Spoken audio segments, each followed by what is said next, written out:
you've promoted your event now, so everyone knows it's happening, and now it's time to go live. So we like to separate the live event into two separate parts. One is before you go live, and the other part is during the live event. So let's start talking about the before you go live and what are the important things you need to keep in mind. First of all, you don't need any app to use Gokuma. Your live event, you've seen where the link for the live event is as a streamer, so you can just go there and the stream is going to happen for you. When it comes to equipment, we built Gokuma so it can be done as minimalistically as possible. So you can use just a phone, really. You don't need to have a professional camera. Maybe some lighting always helps. If we can give you a recommendation, we highly recommend something called a ring light.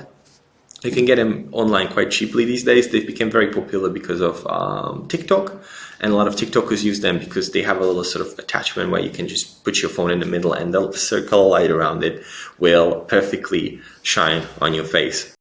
We also created a checklist for you, which it will be accessible in this guide, and it has several steps that you should go through before any live stream. So you'll be able to download it, maybe print it out for yourself and have it on the table just to know you've done everything you needed to do. You can keep in mind that you don't always have to be live. Yeah, you had that pre-recorded option. So maybe this event is a pre-recorded video where you're using the chat to interact with audiences. Just keep that in mind. The event won't start automatically. Yeah, we've been through this again. So even if the time comes for the stream to start, it won't start by itself. You always have to manually start it. It's one of our fail-safes, and something to keep in mind as well. With the chat, I personally, and quite a lot of my colleagues agree that it's best to have two people on the stream, one person being the host who is talking, showcasing items and answering questions, and one person to help moderate the chat, talk to people in the chat, encourage them to answer questions, maybe highlight some of the questions, give them to the host, someone to just help out. At the same time, I've met plenty of people who can do both themselves. So if you're up for it, just be the host, be the chat moderator in one. Yeah, I believe you can do it. One thing that I tend to do before I have to do these events is that I prepare a script. Now, it's not necessarily a word-by-word script. This isn't a movie. It is a sales event. But it highlights certain points that I would like to say during the event. For example, which item is going when to mention the prices, when to start a sale, when to give an offer, when to do a 2x1. There's plenty of things you can do, but just make sure that you have some sort of a structure. A few tips before you go live: practice in front of a camera.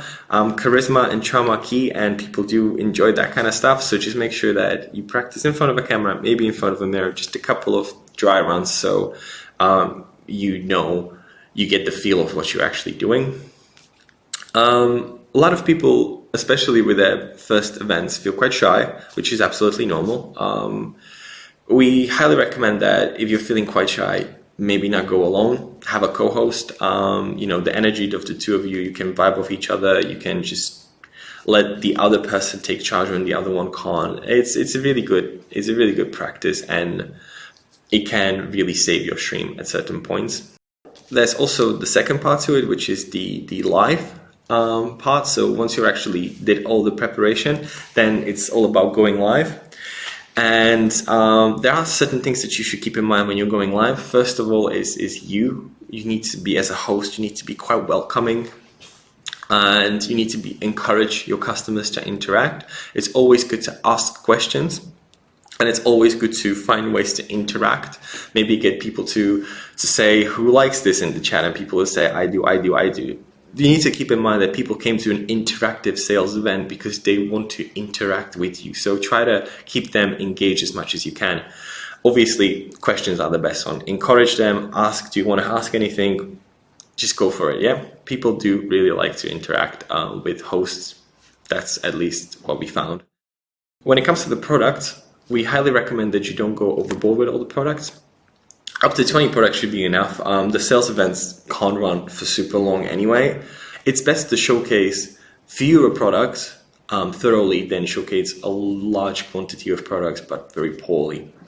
You want customers to see the best products. You want to target which products you're selling, and you want them to really get a feel for the product. And that's pretty much it. So yeah, before you go live, make sure to check out our checklist. Make sure to prepare all your equipment. Make sure to test out your internet connection. And once you're live, just be happy, be excited, be welcoming, and be engaging. And with that, you should have a very successful stream.